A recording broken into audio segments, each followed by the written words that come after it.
आप लोगों ने न्यूज़ चैनल देखे होंगे, न्यूज़ चैनल के एंकर होते हैं, वो कैमरे के सामने लगातार टकटकी लगाए कंटिन्यूअस 1-1 घंटे तक विथ फैक्ट्स न्यूज़ बोलते रहते हैं, कहीं कोई गलती नहीं करते। तो आपको क्या लगता है वो इतनी चीज़ें याद करके लाते हैं? उन्हें याद कैसे रहती है? नहीं, वो याद नहीं करते। दरअसल होता क्या है कि जो कैमरे के नीचे एक स्क्रीन लगी रहती है, उस स्क्रीन पे वो सारी न्यूज़ लिखी रहती है मतलब उसकी एक स्क्रॉल चलती रहती है, उसका एक पट्टा चलता रहता है और वो उसे पढ़ता है और देखने वाले को ऐसा लगता है कि वो सब याद किया हुआ है।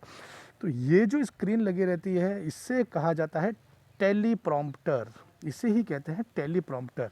टेलीप्रॉम्प्टर, इसका दूसरा नाम ऑटो क्यू भी है, इसे ऑटो क्यू भी कहते हैं। अब ये रिसेंटली अभी चर्चा में क्यों आया? प्रधानमंत्री Narendra Modi world economic forum की ऑनलाइन एक वर्चुअल मीटिंग थी, उसमें बोल रहे थे, भाषण दे रहे थे, वो टेलीप्रॉम्प्टर का प्रयोग कर रहे थे और बीच में टेलीप्रॉम्प्टर ख़राब हो जाने के कारण उन्हें उनका भाषण बीच में ही रोकना पड़ा, इसलिए ये शब्द चर्चा में आया है।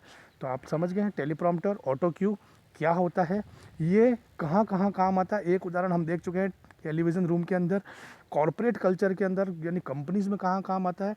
बड़े बड़े जो इवेंट्स होते हैं उनको प्रेजेंटेशन देने पड़ते हैं, शेयर होल्डर्स की मीटिंग है वहाँ पर आंकड़े बताने पड़ते हैं, वहाँ पर काम में ले सकते हैं। ई लर्निंग, जो बड़ी बड़ी कॉलेजेस हैं, यूनिवर्सिटीज़ हैं, वहाँ पर लेक्चर देने के लिए ये चीज़ काम आ जाती है।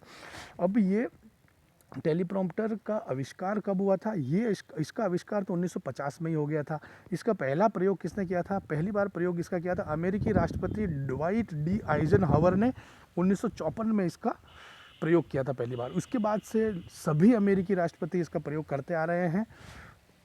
अब ये कितने प्रकार के होते हैं? सबसे इंपॉर्टेंट चीज़ अब आ जाती है, ये 3 तरह के होते हैं टेलीप्रॉम्प्टर, प्रेसिडेंशियल, कैमरा माउंटेड और फ्लोर टेलीप्रॉम्प्टर। अब ये प्रेसिडेंशियल टेलीप्रॉम्प्टर क्या होता है? ये देखिए, प्रेसिडेंशियल टेलीप्रॉम्प्टर ऐसा होता है कि एक कांच लगा दिया जाता है भाषण देने वाले व्यक्ति के सामने, जैसे कि ये लगा हुआ है, ये कांच लगा दिया। अब ये पीछे से ऑडियंस को देखने पर उन्हें लगेगा ये कोई सामान्य कांच है, वो उसके आर पार भी देख पाएंगे, लेकिन जो भाषण देने वाला व्यक्ति है उसे इस कांच के ऊपर न्यूज़ या उसका भाषण लिखा हुआ पट्टी के रूप में चलता हुआ दिखेगा, तो वो उसकी रीडिंग लगाएगा।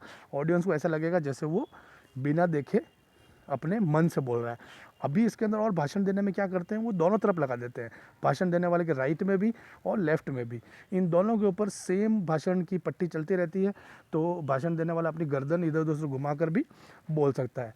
ठीक है, तो ये क्या कहलाता है? Residential teleprompter.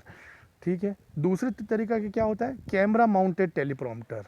कैमरा माउंटेड, कैमरे के ऊपर लगा हुआ, जैसे कि न्यूज़ पे आप देखा है, ये देखिए न्यूज़ है, ये लेडी बोल रही है और ये कैमरा लगा हुआ है, कैमरे के ऊपर टेलीप्रॉम्प्टर लगा हुआ है। ठीक है, ये जो पिक्चरों की शूटिंग होती है, एक्टिंग होती है, उसके अंदर भी ये वाला कैमरा माउंटेड वाला काम आता है। बेसिकली है क्या, ये कैमरा के पीछे कैमरा के साथ में लगा हुआ है, इसलिए इसे कैमरा माउंटेड कहा जाता है। तीसरा जो लास्ट तरीका का है वो क्या है? फ्लोर या फिर स्टैंड टेलीप्रॉम्प्टर। फ्लोर, ये देखिए, ये एक स्टेज है, बड़ा स्टेज है, नीचे हजारों की पब्लिक बैठी है और फ्लोर पे लगा रखा है उसी को, फ्लोर पे यानी कि फर्श पे लगा रखा है। ये एक तरह से प्रेसिडेंशियल टेलीप्रॉम्प्टर की प्रकार का ही है कि ये पब्लिक स्पीच में काम आता है, लेकिन ये फ्लोर पे लगा